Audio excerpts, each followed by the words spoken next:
ಪ್ರತಿದಿನ ಸರ್ಕಾರಿ ಆಸ್ಪತ್ರೆಗಳಿಗೆ ಸಾಕಷ್ಟು ಜನ ಹೋಗ್ತಾರೆ. ಆದರೆ ರಾಜ್ಯದಲ್ಲಿ ಸರ್ಕಾರಿ ಆಸ್ಪತ್ರೆಗಳ ಪರಿಸ್ಥಿತಿ ಯಾವ ರೀತಿಯಾಗಿದೆ ಅಂದ್ರೆ ಆಸ್ಪತ್ರೆಗೆ ಸರ್ಜರಿ ಆಗಬೇಕೇನೋ ಅನ್ನುವಂತಹ ರೀತಿಯಲ್ಲಿ ಭಾಸವಾಗ್ತಾ ಇದೆ. ಯಾಕಂದ್ರೆ ಬೀದರ್ನಲ್ಲಿ ಸರ್ಕಾರಿ ಆಸ್ಪತ್ರೆ ಯಾವ ರೀತಿಯಾಗಿದೆ, ಜೊತೆಗೆ ದಾವಣಗೆರೆ ಜಿಲ್ಲಾ ಆಸ್ಪತ್ರೆಯಲ್ಲಿ ಪರಿಸ್ಥಿತಿ ಯಾವ ರೀತಿಯಾಗಿದೆ, ಇದರಿಂದ ರೋಗಿಗಳು ಯಾವೆಲ್ಲ ರೀತಿ ಸಮಸ್ಯೆಯಿಂದ ಪರದಾಡ್ತಿದ್ದಾರೆ, ಈ ಕುರಿತ ಡೀಟೇಲ್ಸ್ ನೀವೇ ನೋಡಿ.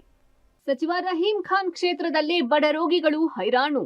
ಬರೋಬ್ಬರಿ 8 ವರ್ಷದಿಂದ ಸರ್ಕಾರಿ ಶಾಲೆಯಲ್ಲೇ ಚಿಕಿತ್ಸೆ. ಸಚಿವ ರಹೀಂ ಖಾನ್ ನಿರ್ಲಕ್ಷ್ಯದಿಂದಾಗಿ ಬೀದರ್ ತಾಲೂಕಿನ ಮಾಳೆಗಾಂವ್ ಗ್ರಾಮದ ಪ್ರಾಥಮಿಕ ಆರೋಗ್ಯ ಕೇಂದ್ರಕ್ಕೆ ಇನ್ನೂ ಸ್ವಂತ ಕಟ್ಟಡದ ಭಾಗ್ಯವೇ ಸಿಕ್ಕಿಲ್ಲ. ಬರೋಬ್ಬರಿ 8 ವರ್ಷಗಳಿಂದ ಗ್ರಾಮದ ಸರ್ಕಾರಿ ಹಿರಿಯ ಪ್ರಾಥಮಿಕ ಶಾಲೆಯ 3 ಕೋಣೆಗಳಲ್ಲೇ ವೈದ್ಯರು ಬಡ ರೋಗಿಗಳಿಗೆ ಚಿಕಿತ್ಸೆ ನೀಡುತ್ತಿದ್ದಾರೆ. ಬೆಂಗಳೂರಿನ ಬಸವನಗುಡಿಯ ಪ್ರಾಥಮಿಕ ಆರೋಗ್ಯ ಕೇಂದ್ರವನ್ನು 2017ರಲ್ಲಿ ಬೀದರ್ನ ಮಾಳಿಗಾಂವ್ ಗ್ರಾಮಕ್ಕೆ ಸ್ಥಳಾಂತರಿಸಲಾಗಿತ್ತು. ಆದರೆ ಈವರೆಗೂ ಕಟ್ಟಡ ಸೇರಿದಂತೆ ಅಗತ್ಯ ಸೌಕರ್ಯ ಕಲ್ಪಿಸಿಲ್ಲ. ಮಾಳಿಗಾಂವ್ ಪ್ರಾಥಮಿಕ ಆರೋಗ್ಯ ಕೇಂದ್ರಕ್ಕೆ ಕಪ್ಪಲಾಪುರ್, ರಸಲಾಬಾದ್, ಜಾಂಪಡ್, ಅಲ್ಲಮಾಸಪುರ್, ನಂದಗಾಂವ್, ಅಷ್ಟೂರ್ ಸೇರಿದಂತೆ ವಿವಿಧ ಗ್ರಾಮಗಳ ರೋಗಿಗಳು ಚಿಕಿತ್ಸೆಗಾಗಿ ಬರುತ್ತಿದ್ದಾರೆ. ಆದರೆ ಸ್ವಂತ ಕಟ್ಟಡ, ಆಂಬ್ಯುಲೆನ್ಸ್, ಪೂರ್ಣ ಪ್ರಮಾಣದ ಸಿಬ್ಬಂದಿ ಇಲ್ಲ. ಹೀಗಾಗಿ ಬಡ ರೋಗಿಗಳ ಪಾಲಿಗೆ ಈ ಸರ್ಕಾರಿ ಆಸ್ಪತ್ರೆ ಇದ್ದು ಇಲ್ಲವಾಗಿದೆ. ಪ್ರಾಥಮಿಕ ಆರೋಗ್ಯ ಕೇಂದ್ರದಲ್ಲಿ ತಲಾ ಒಬ್ಬ ವೈದ್ಯರು, ಫಾರ್ಮಾಸಿಸ್ಟ್, ಲ್ಯಾಬ್ ಟೆಕ್ನಿಷಿಯನ್, ಹಿರಿಯ ಆರೋಗ್ಯ ಸಹಾಯಕ ಹಾಗೂ 2 ಗ್ರೂಪ್ ಡಿ ನೌಕರರು ಸೇರಿ 6 ಜನ ಸಿಬ್ಬಂದಿ ಇರಬೇಕು. ಆದರೆ ಇಲ್ಲಿ ಒಬ್ಬ ವೈದ್ಯ, ಫಾರ್ಮಾಸಿಸ್ಟ್, ಕಿರಿಯ ಆರೋಗ್ಯ ಸಹಾಯಕ ಮಾತ್ರ ಇದ್ದಾರೆ. ಮಾಳೆಗಾಂವ್ ಪ್ರಾಥಮಿಕ ಕೇಂದ್ರ 8 ವರ್ಷ ಆಯ್ತು ಸರ್. 2017ರಲ್ಲಿ ಬಸವನಗುಡಿಯಿಂದ ಬಂದಿದೆ ಸರ್, ಗಿಫ್ಟ್ ಆಗಿದ್ದು. ಇಲ್ಲಿವರೆಗೆ ಏನಪ್ಪಾ ಅಂದ್ರೆ ಇಲ್ಲಿ ಸ್ವಂತ ಕಟ್ಟಡ ಇಲ್ಲ, ಬರ್ತಕ್ಕಂಥ ರೋಗಿಗಳಿಗೆ ಚೆನ್ನಾಗಿ ಟ್ರೀಟ್ಮೆಂಟ್ ಸಿಗ್ತಾ ಇಲ್ಲ, ಇಲ್ಲಿ ಆಂಬುಲೆನ್ಸ್ ವ್ಯವಸ್ಥೆ ಇಲ್ಲ, ಇಲ್ಲಿ ಸಿಬ್ಬಂದಿಗಳ ಕರೆಕ್ಟ್ ಇಲ್ಲ.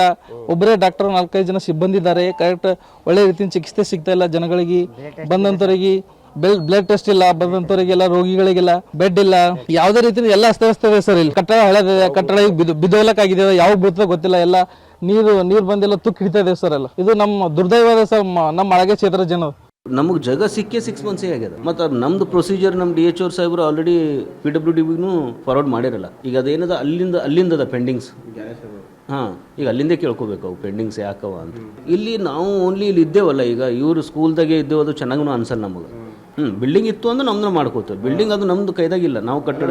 ಕುಸಿಯುವ ಹಂತ ತಲುಪಿದ ದಾವಣಗೆರೆ ಜಿಲ್ಲಾಸ್ಪತ್ರೆ. ಇದು ದಾವಣಗೆರೆ ಜಿಲ್ಲಾಸ್ಪತ್ರೆ 1000 ಹಾಸಿಗೆಯ ದೊಡ್ಡ ಆಸ್ಪತ್ರೆ. ಆದರೆ ಈ ಆಸ್ಪತ್ರೆ ಸ್ಥಿತಿಯನ್ನೊಮ್ಮೆ ನೋಡಿ. ಸಂಪೂರ್ಣವಾಗಿ ಕುಸಿಯುವ ಹಂತಕ್ಕೆ ಬಂದಿದೆ. 50 ವರ್ಷಕ್ಕೂ ಹೆಚ್ಚು ಹಳೆಯದಾದ ಆಸ್ಪತ್ರೆ ಬಹುತೇಕ ಕಡೆ ಬಿರುಕು ಬಿಟ್ಟಿದೆ.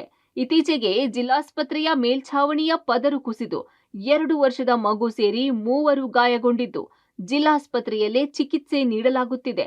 ಆಸ್ಪತ್ರೆ ಅವ್ಯವಸ್ಥೆ ಹಿನ್ನೆಲೆ ವಿದ್ಯಾರ್ಥಿ ಸಂಘಟನೆಗಳು ಹಾಗೂ ಕಾರ್ಮಿಕ ಸಂಘಟನೆಗಳು ಹೋರಾಟ ನಡೆಸಿವೆ.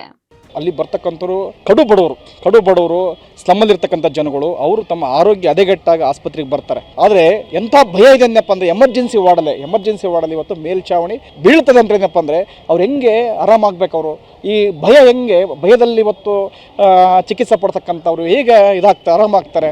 ಡೆಮಾಲಿಷ್ ಅಲ್ಲ, ರಿಪೇರಿ ಮಾತ್ರ 27 ಕೋಟಿಗೆ ಕಟ್ಟಡ ಹೊಸದಾಗೋದಿಲ್ಲ, ರಿಪೇರಿ ಮಾತ್ರ.